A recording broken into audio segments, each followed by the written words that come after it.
lesson this week focuses on the experiences of Esther and Mordecai, which shows how individuals can uphold their faith and identity even when immersed in a foreign culture.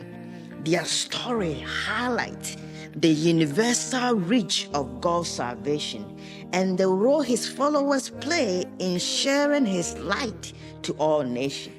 Esther's story is like a complex puzzle, a story that reveals fear, faith, favor, and demonstrates how the faithful can impact society.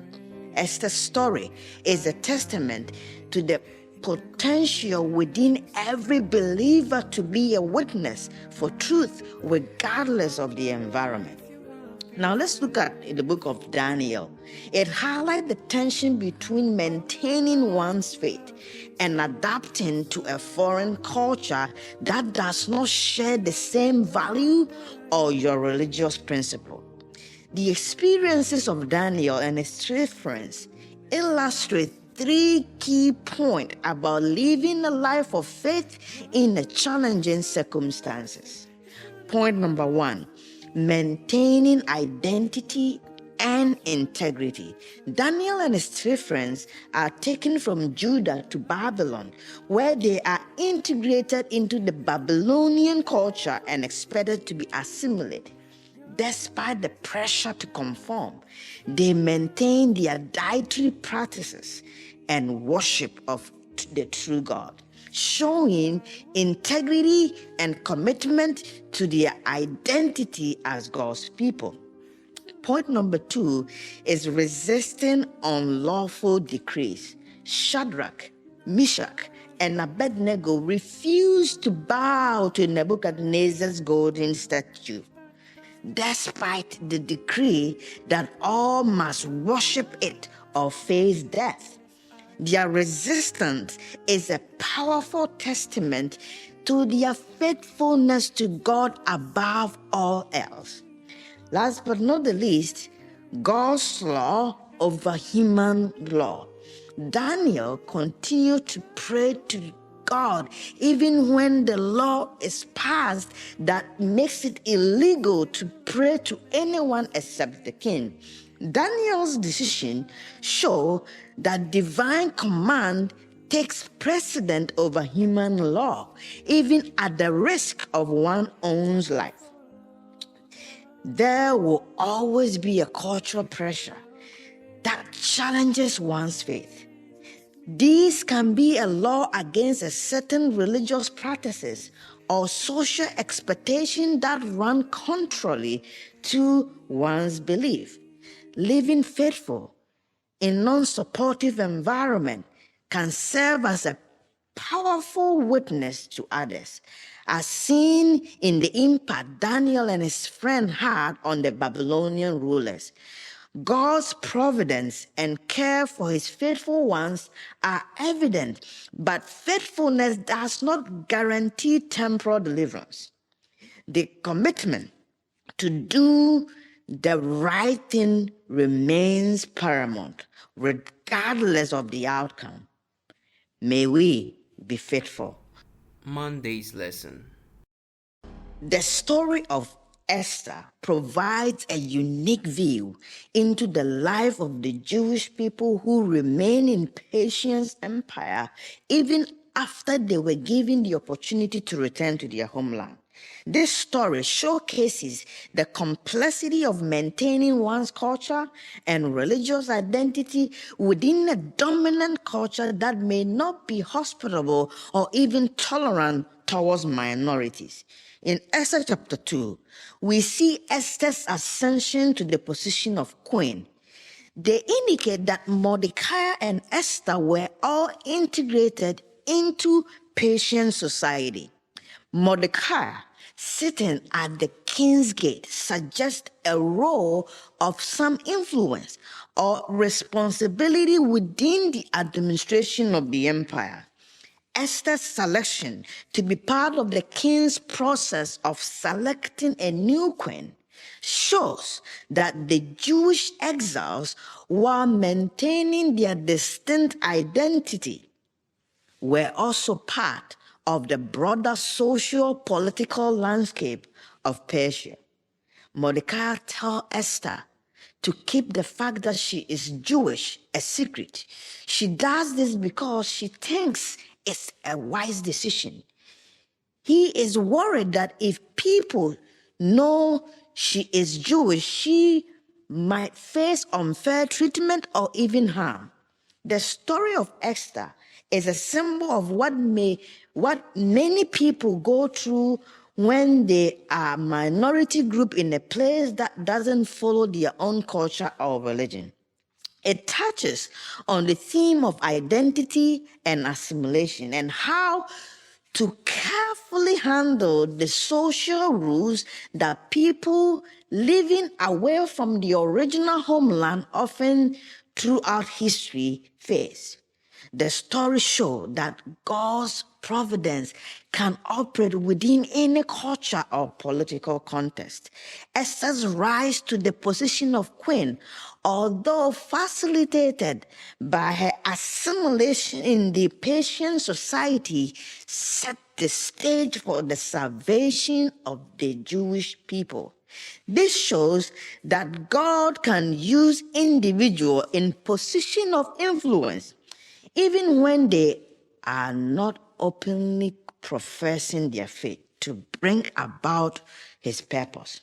The book of Esther invites us to reflect on the way in which faith can be revealed out in circumstances far from ideal, and how wisdom, courage, discernment are required to navigate complex societal reality while maintaining one's core belief.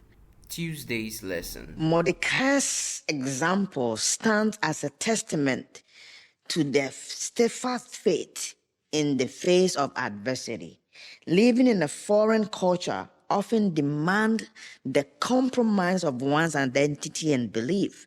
But Mordecai's story teaches us that true faith transcends environmental pressures.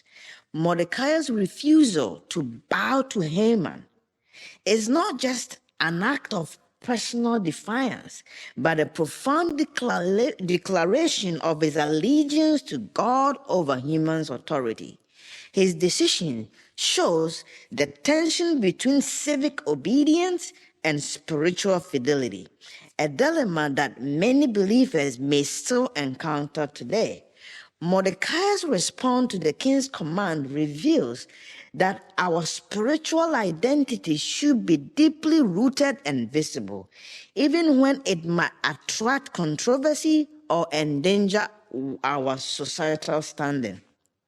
His open confession of his Jewish identity serves as a reminder that faith is not just a private affair, but one that may call for public witness. The description of the Jews by Haman portrays that inevitable clash between the kingdom of men and the kingdom of God. Then Haman sent to Xerxes, "There is a certain people scattered and spread among the people in all the provinces of your kingdom. Their laws are different from all other people, and they do not keep the king's law. Therefore, it is not fitting for the king to let them remain." Mordecai's story shows the risk that comes with living a life of conviction, being misunderstood, maligned, or even marked for persecution. Even today, there are moments when standing for your faith can seem counterculture or even dangerous. Mordecai's example encourages us to hold fast to our conviction with steadfast heart, to live out our faith with boldness, and to trust in God's providence, regardless of the consequences we might face. How do Mordecai's action challenges us to consider the place of our faith in public life? What does Mordecai's example teaches us about the nature of true worship? In what way can we, like Mordecai, be a light in our own environment? And that is a question I want you to think about today. Wednesday's lesson. In the unfolding drama of the book of Esther, we witness the clamors of faith, identity as Esther approached the moment of truth. Faced with a decree that threatened her people, Esther stands at a crossroad of fear and faith. Esther's situation placed her in a precarious position of revealing her Jewish identity, which until then has been concealed. The crisis demanded that she step forward, not just as a queen, but as a Jew. Mordecai's message is clear. Her royal status was not just coincident, but a divine appointment for deliverance.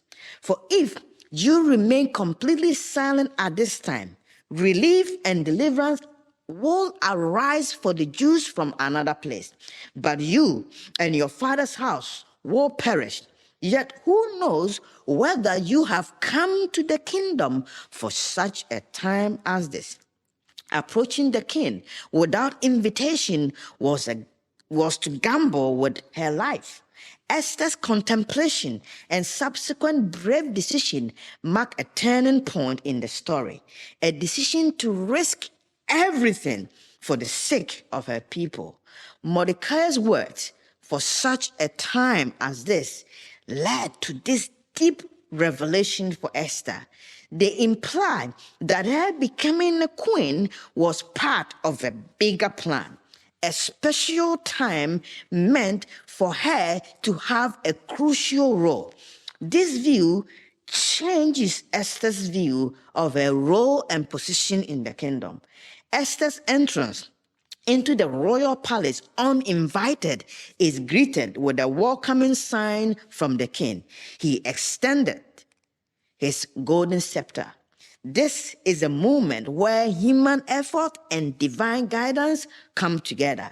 Esther's story challenges each believer to consider their position and opportunities in life.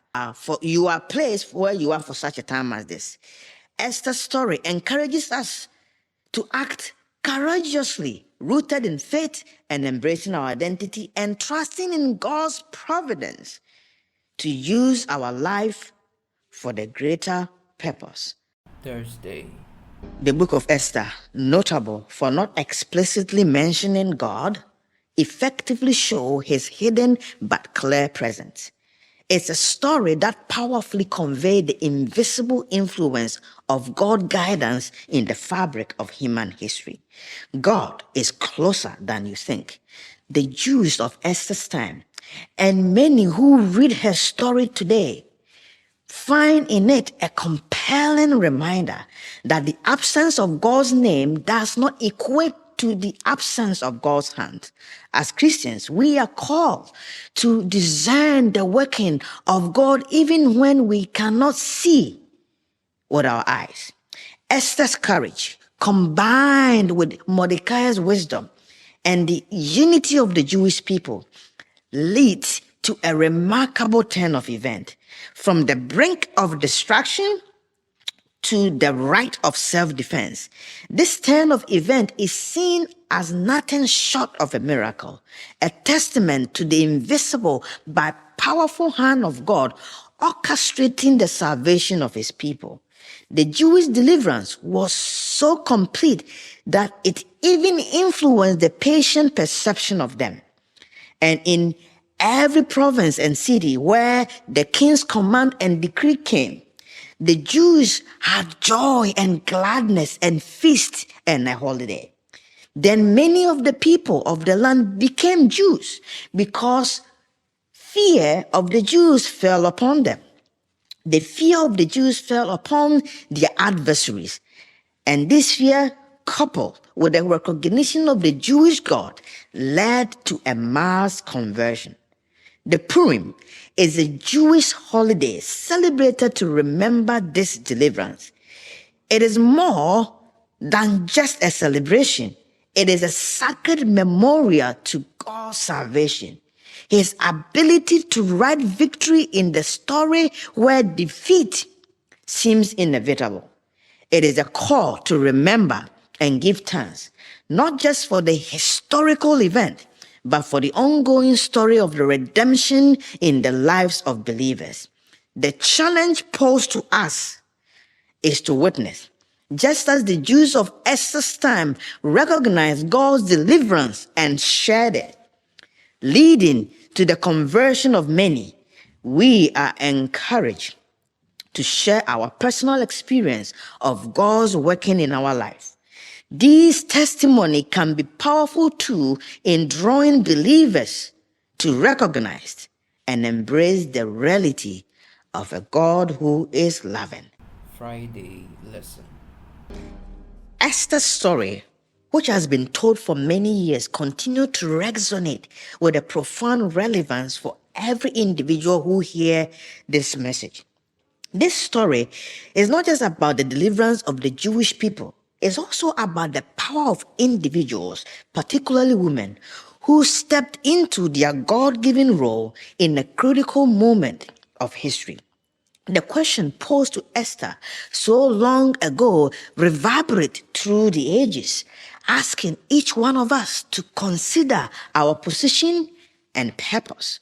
Like Esther, every believer may be placed by God in a specific circumstances for such a time as this, to influence outcomes and to act for the good of others. Ellen G. White points out that throughout biblical history, women have been pivotal in God's plan. Their actions have led to great victories and deliverance. A study of women's work in connection with the cause of God in the Old Testament time will teach us valuable lessons that will enable us to meet emergencies in the work today.